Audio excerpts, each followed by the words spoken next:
330 soldiers. The army of the Prophet alayhi salatu wasalam is not prepared. The Nabi alayhi salatu wasalam had 330 soldiers, while the disbelievers had 1,300. Where's the balance? Abu Bakr radiyallahu ta'ala anhu. Then it was Umar ibn al-Khattab radiyallahu ta'ala anhu to get up. Oh Muhammad, yeah, we are behind you. So Sa'd ibn Mu'adh, the leader and the chief of the people of Ansar, and by Allah, if you go through the ocean, we will be behind you.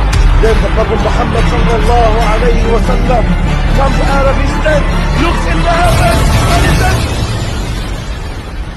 Allahu Akbar, Jibreel, with 3,000 angels descending down. This is possible, people.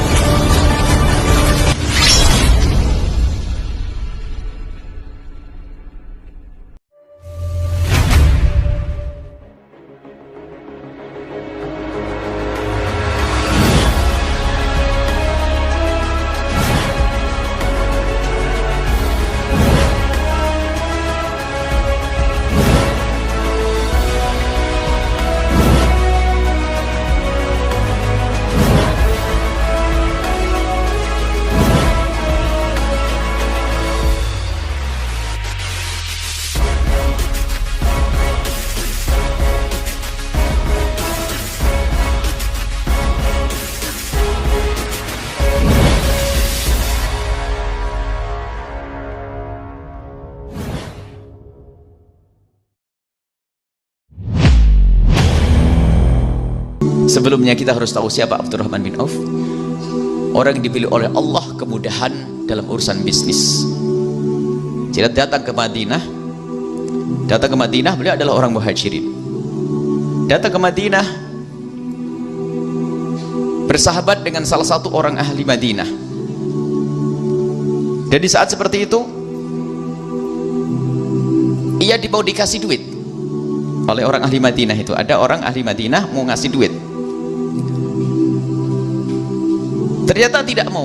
Saya tidak memilih duit. Pinjemi aku duit, aku pinjemi saya uang, tunjukkan pasar mana, saya akan berdagang di pasar. Orang mulia itu. Akhirnya dipinjami dan berdagang di pasar. Dan ternyata menjadi orang yang sangat kaya. Jadi tangannya itu tangan berkah Sayyidina Abdurrahman bin Auf. Sampai beliau berkata, kalau seandainya aku membalikkan bongkahan batu, pasti aku temukan di bawahnya itu emas sama perak. Maksudnya apa? Begitu mudahnya cari duit. Kalau ada barang dagangan datang miliknya Abdurrahman bin Auf itu 700 onta, 1.500 onta.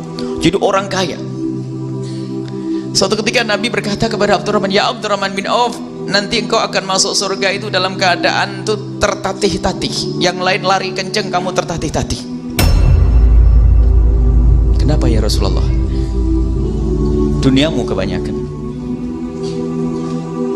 Dunianya bah. Jadi orang kaya itu jalannya lambat.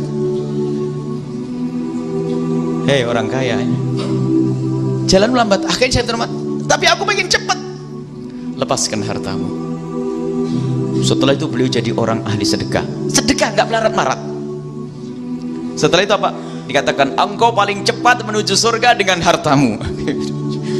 Tapi tetap tidak melarat. Karena apa? Jatah sudah. Padahal kalau sumbangannya juga tetap banyak. Sumbangannya banyak, disumbangin tetap saja. Sumbangin tetap saja, dibantu untuk dakwah. Kalau wasiat untuk jihad berapa ratus dinar, berapa ribu dinar, itu terus wasiat-wasiat untuk perjuangan. Tapi tetap saja perdagangannya tetaplah lancar karena kekayaan itu sudah jatah. Nggak ada orang melarat gara-gara sedekah. Kalau orang itu tiba-tiba sedekah jadi melarat, bukan karena sedekahnya, memang hari itu harus melarat dia, biarpun nggak sedekah juga melarat. Banyak orang melarat, orang pelit melarat. Ternyata Sayyidina Abdurrahman bin Auf itu tetap saja kaya. Luar biasa, tetap saja kaya. Jaga termasuk tergolong sahabat Nabi yang kaya.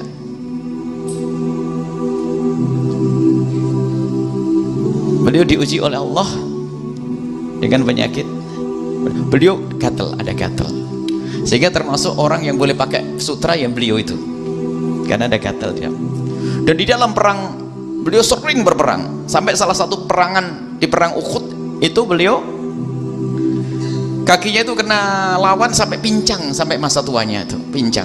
Kemudian gerahamnya juga jatuh, kena pukul lawan sampai tutur katanya itu berubah. Huruf-hurufnya tidak sempurna. Demi Nabi Shallallahu Alaihi Wasallam, kaya raya sampai meninggal, kaya raya, tidak pernah kurang. Tapi paling cepatnya orang menuju surga dengan kekayaannya. Setelah dibilang paling lambat, ketakutannya. Menjadi dermawan luar biasa. Nah, ini kisahnya Sayyidina Abdurrahman bin Auf. Wahai Abdurrahman bin Auf hari ini, yang kencang masuk surga. Kalau orang fakir cukup dengan sabar, cepat masuk surga. Tapi sudah fakir nggak sabar, sengsara tuh nasib tuh. Nah, enakan sabar apa enakan sedekah? Yang bener. Ibu dapat duit 1 miliar, berapa kasihkan pondok? Mikir. Belum dapat, baru pura-pura.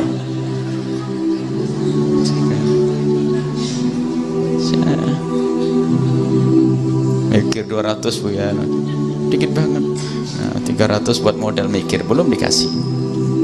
Baik, semuanya sudah jatah juga. Ada orang diberi oleh Allah kesabaran, akan meluncur masuk surga dengan cepat dia, dengan kefakirannya.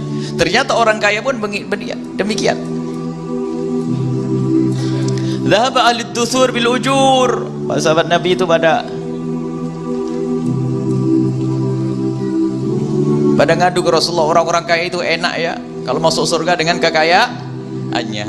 Memang betul, orang kaya dengan kekayaannya bil ujur, dengan sedekah bisa membantu fakir, buat pondok. Orang kaya, ternyata orang fakir pun bisa dengan berzikir, istiqomah, menjaga dari yang haram. Sudah fakir menjaga dari yang haram, sama nanti akhirnya Allah Maha Kasih.